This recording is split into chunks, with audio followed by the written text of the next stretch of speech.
Hello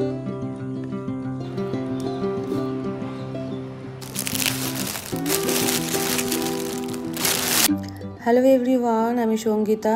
কেমন আছেন সবাই? রাধা মাধবের ইচ্ছায় আশা করি সবাই আপনারা ভালো আছেন। আমার নতুন একটা ভিডিওতে আপনাদের স্বাগত জানাই।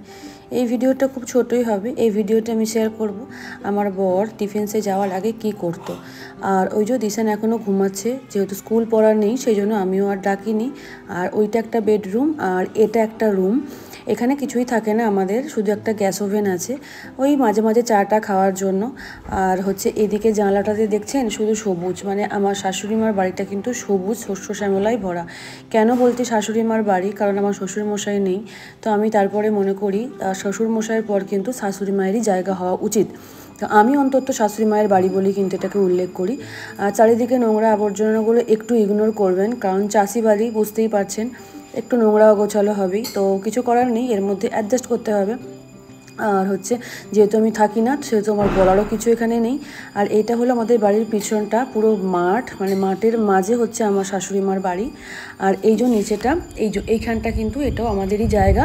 এখানেও কিছু গাছপালা বসানো আছে ফুলের ফলের, কারণ আমার শাশুড়ি মা কিন্তু আমার মতনই গাছপালা বসাতে অনেক বেশি ভালোবাসে। এখানে যে গাছগুলো দেখতে পাচ্ছেন এগুলো হচ্ছে গমা গাছ। কজন চেনেন আমার ভিডিওতে গমা গাছ? কি কাজে ব্যবহার করা হয় গমা গাছটা আমার কমেন্টে লিখবেন তো দেখি আমার ফ্যামিলি মেম্বাররা কত চেনে গমা গাছ কী কাজে ইউজ হয়। আর এই যে আমি চলে এসেছি এখন সেই রুমটাতে, সেইটা ডেসক্রাইব করব আপনাদের কাছে যে আমার বর অ্যাকচুয়ালি কী করতো। ও একজন পশু চিকিৎসক ছিল। কিভাবে হলো যদি এটুকু বলতে পারি, আমি খুব কম শুনেছি ওর কাছে, কারণ এটাকে নিয়ে খুব একটা আলোচনা করা হয় না। আমার শ্বশুরমশাই হচ্ছেন গরুর ডাক্তার ছিল, তো সে জায়গা থেকে ছোট ছেলেকেও কিন্তু গরুর ডাক্তারি করা শিখিয়েছে যতদিন না সে চাকরি পাচ্ছিল। তো সেও গরুর ডাক্তার, সেও গরুর ডাক্তারির সাথে সাথে কিন্তু প্র্যাকটিসটাও চালিয়ে গেছে চাকরির জন্য। তো সে যখন ডিফেন্স লাইনে চলে গেল, চাকরি পেয়ে গেছে, তারপরে ডাক্তারিটা অফ করে দিয়েছে, কারণ দুটোকে একসঙ্গে ব্যালেন্স করাও যায় না। আর আমরা তো গ্রামের দিকে থাকিও না।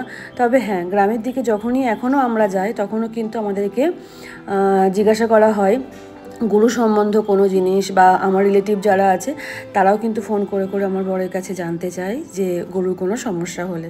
যাই হোক, ওর বইগুলো তো উল্টে পাল্টে দেখলাম, পড়ার মতন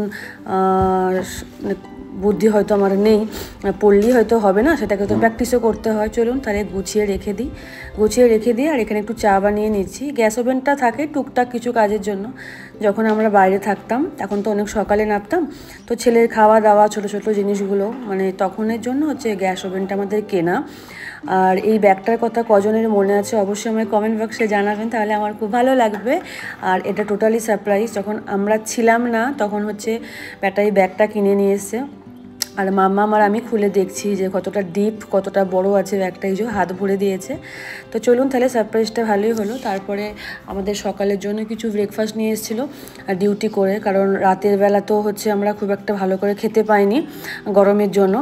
আর এইগুলো হচ্ছে আমার শাশুড়ি মার জন্য। তিশান যাই ব্যাগটা খুলে বলছে এগুলো আমার। তো আমি বললাম যে না, এগুলো ঠাম্মির জন্য, কারণ আমাদের লোকাল ট্রেনে তো জানেনি এগুলো সব বিক্রি হয়, যেহেতু ব্যান্ডেলে খুব একটা বড় এগুলো আনে না, এগুলো আমার শাশুড়ি মা খেতে ভালোবাসে বলে এগুলো নিয়ে আসা হয়। তো তারপরেই আমরা বেরিয়ে পড়ছিলাম বাড়ির উদ্দেশ্যে।